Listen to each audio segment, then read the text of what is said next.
தூங்குறதுக்கு முன்னாடி ஒரு 10 ஜெப குறிப்புகள்ங்க. ரெடியாக இருக்கீங்களா? ரொம்ப முக்கியமான விஷயம் என்னென்னா, மனுஷன் எதெல்லாம் உடைக்கிறானோ, எதெல்லாம் தகர்க்கிறானோ, எதெல்லாம் வெட்டுறானோ, அவனால் ஒன்றும் சேர்க்க முடியாது. வெட்டப்பட்ட காது மனுஷனால், ஆனால் ஒட்டப்பட்டது தேவனால். நிறைய விஷயம் மனுஷன் செய்கிறதெல்லாம் சரி பண்ணுறது ஆண்டவர் தான். மனுஷனால் அதை சரி பண்ணவே முடியாது. அதனால் மனுஷங்கிட்ட எதையும் எதிர்பார்த்துறாதீங்க. ஆமாம், அதை மையப்படுத்தி ஒரு 10 ஜெப குறிப்புகள். முதல்ல, உடைந்ததை இணைக்கிற ஒரு கிருபை கொடுங்கப்பான்னு நல்லா ஜெபம் பண்ணுங்க.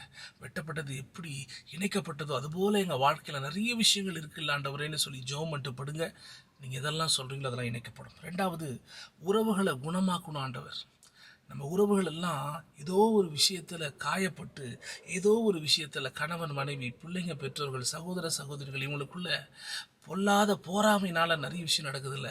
இதிலிருந்து அவங்க குணமாக்கப்படணும். ஜெபம் பண்ணிட்டு படுங்க, தேவன் அற்புதம் செய்வார். மூன்றாவது, உங்கள் வாழ்க்கையில் எதெல்லாம் வாய்ப்புகளை இழந்தீங்களோ அதெல்லாம் திரும்ப கர்த்தர் கொடுக்கணும். வேலை வாய்ப்பு, பணம், பொருளாதாரம் திரும்பவும் ஒட்டப்படணும்னு சொல்லி ஜெபம் பண்ணிட்டு படுங்க, தேவன் அற்புதம் செய்வார். நான்காவது, உங்கள் உடல் குணம், உங்கள் சரீரத்தில் இருக்கிற அவயங்கள் குணமாக்கப்படணும்னு சொல்லி நல்ல ஜெபம் பண்ணிட்டு படுங்க, சரீரத்தை சுகத்தை பார்ப்பீங்க. அஞ்சாவது, மனக்காயங்கள், காயப்பட்ட இருதயங்கள், காயப்பட்ட அன்பால் முழுமையாக ஆசீர்வதிக்கப்படும் ஜெபம் பண்ணிட்டு படுங்க, தேவன் அப்படியே செய்வார். ஆறாவது, பொருளாதாரத்தில் ஒரு மீட்பு, அதாவது உடைந்த பொருளாதார நிலைமை மீண்டும் உங்கள் வாழ்க்கையில் கட்டப்படணும், நல்லா ஜெபிச்சுட்டு படுங்க, தேவன் அப்படி அற்புதம் செய்வார். ஏழாவது, பிள்ளைகளுடைய எதிர்காலங்க. தடுமாறி கல்வி எல்லாத்துலேயும் தடுமாறி இருக்கிறாங்க பிள்ளைங்க. என்ன பண்ணுறதுனே தெரியல, வெட்டப்பட்டுருமோன்னு பயம் இருக்குல்ல, அதெல்லாம் ஒட்டப்படும். பிள்ளைங்க மாறுவாங்க. கர்த்தர் எதிர்காலத்தை ஆசீர்வதிப்பார். ஜெபம் பண்ணிட்டு படுங்க, அப்படி ஆண்டவர் செய்வார்.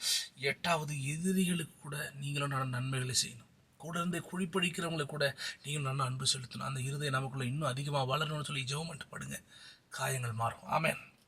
ஒன்பதாவது, அற்புத தொடுதல். மனிதனால் செய்ய முடியாததெல்லாம் தேவனால் செய்ய முடியும். என் வாழ்க்கையில் மனிதங்க நிறைய பண்ணிட்டாங்கப்பா, உறவுகள் நிறைய பண்ணிட்டாங்க, நண்பர்கள் நிறைய பண்ணிட்டாங்க, ஆனால் நீங்கள் சரி செஞ்சு கொடுங்கப்பான்னு உங்கள் இருதயத்தில் கையை வச்சு அவரை பாருங்கள். அவர் நிச்சயம் உங்களுக்கு சரி செய்வார். கடைசியாக, விசுவாச அறிக்கை. ஆண்டவரே, என் நிலைமை எல்லாவற்றிலும் மாற்றுங்க. வெட்டப்பட்ட காது மனுஷனால், ஒட்டப்பட்டது உங்களால். அது என் வாழ்க்கையில் இன்றைக்கி நடக்கும், இந்த இரவு நடக்கும். என் பிள்ளைகளுக்கும், என் கணவருக்கும், என் உறவுகளுக்கும், என் வேலை ஸ்தலத்தில், என் படிப்பின் காரியத்தில் நடக்கணும்னு சொல்லி நம்பிக்கையோடு படுக்கிறப்பான்னு சொல்லி படுங்க, தேவன் அப்படியே உங்களை உயர்த்துவார். காட் பிளஸ் யூங்க. கர்த்தர் உங்க கூட இருக்கார். ஏமேன்.